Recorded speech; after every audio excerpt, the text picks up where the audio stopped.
The Walrus and the Carpenter. The Walrus and the Carpenter is a beautiful poem penned by Lewis Carroll.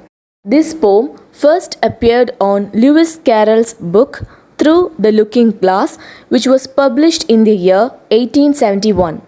In that book, this poem was recited by fat twins, namely Tweedledum and Tweedledee, to Alice. This poem follows ABCBDB rhyming scheme. This poem is famous for the themes of death and betrayal. Deception, death, wisdom are the major themes of this poem. It is a long narrative poem. Enjambment, personification, alliteration, imagery are the major poetic devices used in this poem. It seemed to be a very long poem, but it's really very easy to understand. This poem simply speaks about walrus and carpenter's trick to eat oysters. So now let's get into the chapter. The sun was shining on the sea, shining with all his might. He did his very best to make the billows smooth and bright, and this was odd because it was the middle of the night. The moon was shining sulkily because she thought the sun had got no business to be there. After the day was done, "It's very rude of him," she said, "to come and spoil the fun." So here the walrus and the carpenter was walking along a beach. These two stanzas are about the description of the beach. So here the poet creates a fantasy world. The sun, the moon are both out on the night. It's really strange that both moon and sun were brightening at the same time. The sea was wet as wet could be. The sands were dry as dry. You could not see a cloud because no cloud was in the sky. No birds were flying overhead. There were no birds to fly. So here, through this stanza, the poet describes about the sea and the sand which they see around them. And they even says that there were no clouds and birds around them. The walrus and the carpenter were walking close at hand. They wept like anything to see such quantities of sand. If this were only cleared away, they said, it would be grand. If 7 maids with 7 mops swept it for half a year, do you suppose, the walrus said, that they could get it clear? I doubt it, said the carpenter, and shed a bitter tear. So here, both the walrus and carpenter were unhappy with the bed of sand. There were nothing around them except the sand. They were really hungry. They even thought that the beach would be better if it does not have any sand. They were really sad about the endless sand. The carpenter cried for it. "Oh oysters, come and walk with us," the walrus did beseech. "A pleasant walk, a pleasant talk, along the briny beach. We cannot do with more than 4, to give a hand to each." So while walking along the beach, they came across a group of oysters. Both the carpenter and the walrus were really hungry. They really wanted to eat that oysters. So in order to trick them, they offered a walk. Walrus offered a walk, and it said that they can talk a lot while walking in the beach. The eldest oyster looked at him, but never a word he said.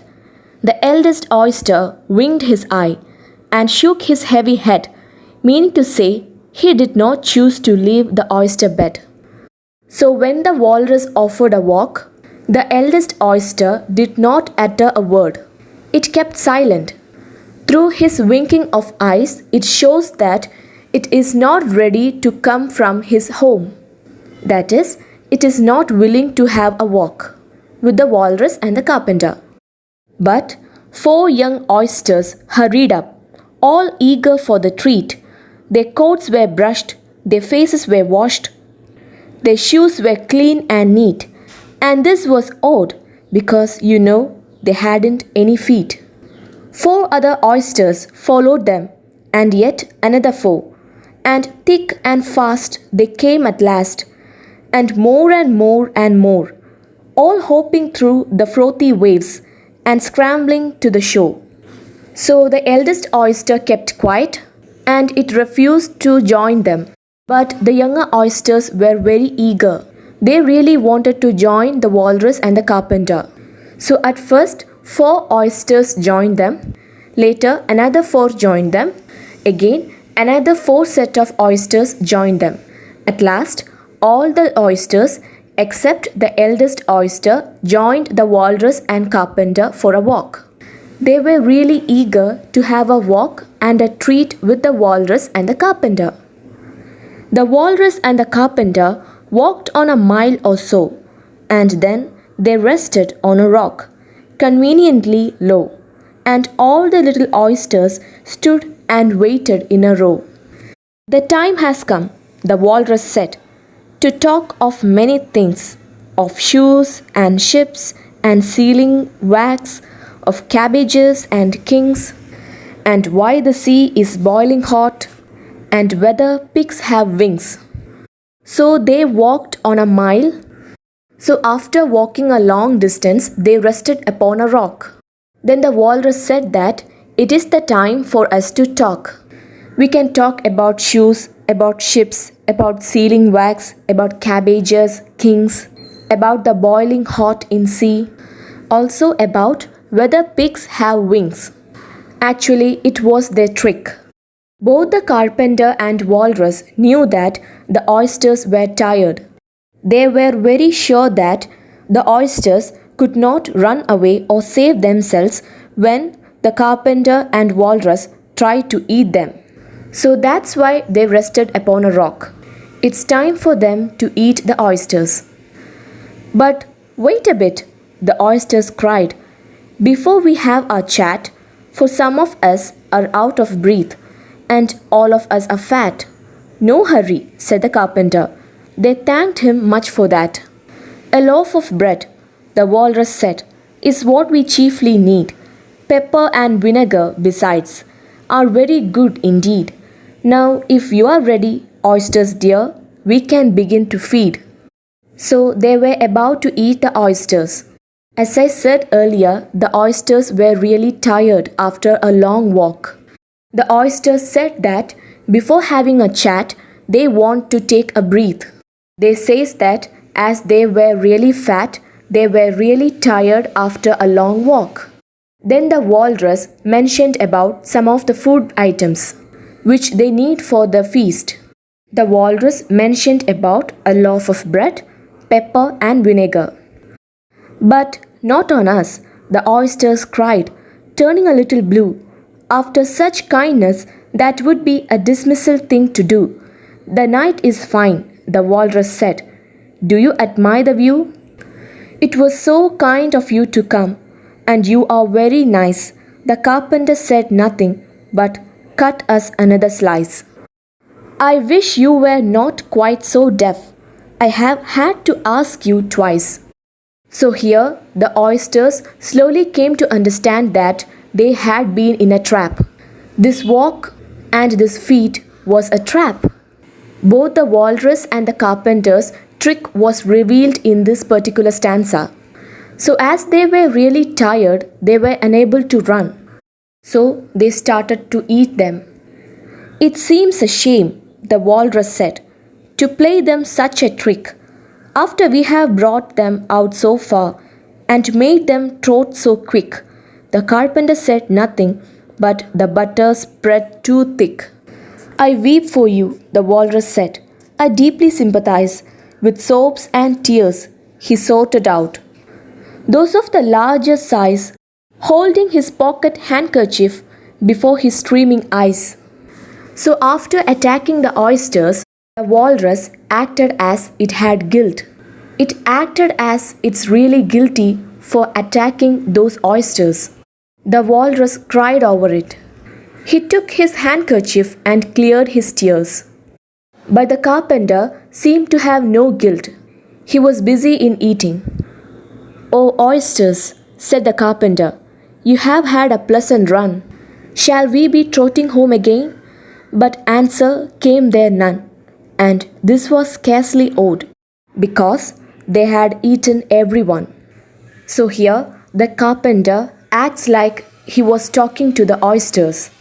He asks to the oyster that should they again come to their home to offer another walk. But there were no answers because they already had eaten every one of the oysters who had followed them. This poem also deals with the cunningness in human nature.